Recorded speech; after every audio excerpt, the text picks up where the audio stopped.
পুনর্বিন্যাসের বিষয়ে আমরা তার কাছে আবেদন জানিয়েছি যে বিদ্যমান আইনের ৭ ধারা অনুযায়ী সংসদীয় আসন পুনর্বিন্যাস সংক্রান্ত নির্বাচন কমিশনের সিদ্ধান্তই চূড়ান্ত।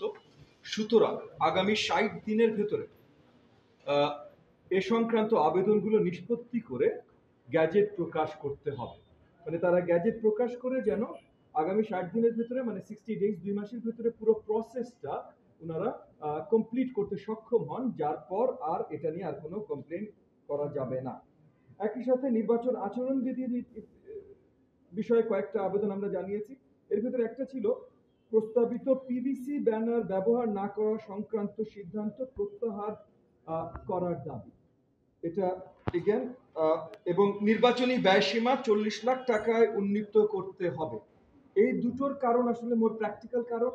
একটা হলো আমরা পোস্টার বন্ধ করে দিয়েছি, আমরা ব্যানার সবকিছুতে যদি পিভিসি বন্ধ করে দেই তাহলে কোন আকারে আমরা আসলে প্রচারণা করব সেটার যতখানি প্রবলেমস প্রত্যেকটা নির্বাচন মানে প্রত্যেকটা নমিনি যে ফেস করবেন সেগুলোর প্রতিকার কিভাবে হবে সেগুলো নিয়ে মাননীয় প্রধান নির্বাচন কমিশনের সাথে আমাদের আলোচনা হয়েছে, এবং সেই জায়গায় বৃহত্তর অন্তর্বর্তীকালীন সরকারের সাথে আলোচনা করার জন্য কিছু সাজেশন মাননীয় সিইসি আমাদেরকে জানিয়েছেন। আর ফাইনালি যে বড় ইস্যুটা ছিল হলো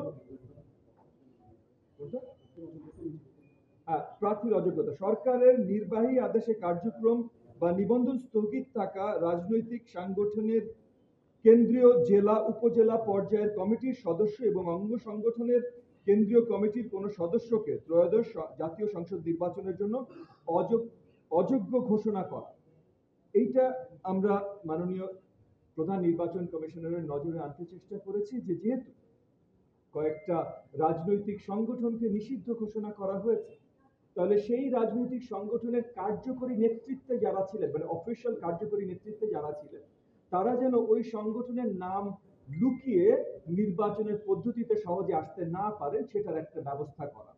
এবং সেখানেও মাননীয় প্রধান নির্বাচন কমিশনের সাথে আমাদের আলোচনা হয়েছে যে এটা সরকারের সাথে আলোচনা করে ওনার কাছে যদি অর্ডার আসেন তাহলে ওনারা সেটা বাস্তবায়ন করতে চেষ্টা করবেন, এবং সেই জায়গায় নিশ্চয়ই আমরা উত্থাপন করব। এবং ফাইনালি আমি যদি একটু আমি শেষ করি তারপর আপনার প্রশ্ন যদি মাইন্ড না করেন, নির্বাচন পরিবেশ সৃষ্টি সম্বন্ধে আমরা বলেছি ফেব্রুয়ারি 2006-এর প্রথমার্ধে ফেব্রুয়ারি 2026-এর প্রথমার্ধে ত্রয়োদশ জাতীয় সংসদ নির্বাচনের সম্ভাব্য তারিখ ধরে নির্বাচনের অনুকূল পরিবেশ তৈরির লক্ষ্যে নিবন্ধিত সব রাজনৈতিক সংগঠনের সাথে সংলাপ আয়োজন করা, এবং দ্বিতীয়, অন্তর্বর্তীকালীন সরকারের সাথে নির্বাচন কমিশনের জাতীয় নির্বাচনের তফসিল এবং তারিখ ঘোষণা সংক্রান্ত আলোচনা হয়ে থাকলে তা দ্রুত জাতিকে জানানো।